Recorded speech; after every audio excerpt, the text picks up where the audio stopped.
మీ అందరికీ కనిపిస్తుంది. ఒక యాక్టర్ కనిపిస్తాడు, చంద్రబాబు నాయుడు గారి పార్ట్నర్ కనిపిస్తాడు. ఆ చంద్రబాబు నాయుడు గారి పార్ట్నరు ఈ యాక్టరు చంద్రబాబు నాయుడు గారు ఏది చెబితే అదే తాను మైకు పుచ్చుకొని అదే వాళ్ళిస్తాడు ఈ యాక్టరు, ఈ పార్ట్నరు.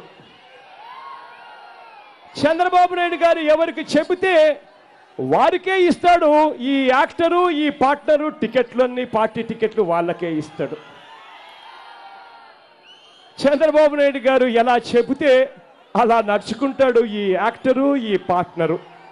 చివరికి ఈ యాక్టరు, ఈ పార్ట్నరు నామినేషన్లు వేస్తే ఆ నామినేషన్లలో మనకు కనిపించేది తెలుగుదేశం పార్టీ జెండాలు కూడా కనిపిస్తాయి ఆ నామినేషన్లలో. నేను అడుగుతా ఉన్నాను, ఈ యాక్టర్ని అడుగుతా ఉన్నాను, ఈ పార్ట్నర్ని అడుగుతా ఉన్నాను, చంద్రబాబు నాయుడు గారిని అడుగుతా ఉన్నాను. అయ్యా యాక్టరు, అయ్యా పార్ట్నరు, నీవు ముసుగు కప్పుకొని చంద్రబాబు నాయుడు గారికి ఎందుకు సపోర్ట్ చేస్తా ఉన్నావు అని అడుగుతా ఉన్నాను ఈ యాక్టర్ను, ఈ పార్ట్నర్ను. కారణం ఏంటో తెలుసా? ఆ యాక్టర్కు కూడా తెలుసు, ఆ పార్ట్నర్కు కూడా తెలుసు, డైరెక్ట్గా చంద్రబాబు నాయుడు గారితో పొత్తు పెట్టుకుంటే చంద్రబాబు నాయుడు గారి మీద ఉన్న వ్యతిరేకత తను కూడా డిపాజిట్ లేకుండా పోతాను అన్న సంగతి తనకు తెలుసు. అందుకే ప్రతి అడుగులోనూ కుట్రలు కనిపిస్తాయి. చివరికి మీ అందరికీ తెలిసిన విషయమే, సామాజిక వర్గాల వారీగా కూడా వీళ్ళంతా కూడా కుట్రలు పండుతూ ఉన్నారు.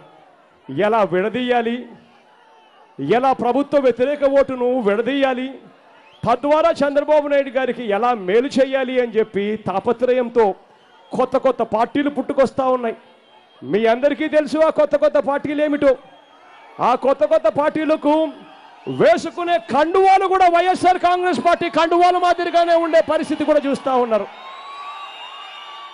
వాళ్ళందరికీ కూడా డబ్బులు ఎవరిస్తున్నారు అని అంటే చంద్రబాబు నాయుడు గారు డబ్బులు ఇచ్చి ఫైనాన్స్ చేసి సినిమా నిర్మాతగా తాను ప్రొడ్యూస్ చేస్తూ ఉన్నాడు ఈ కథను, ఈ సినిమాను.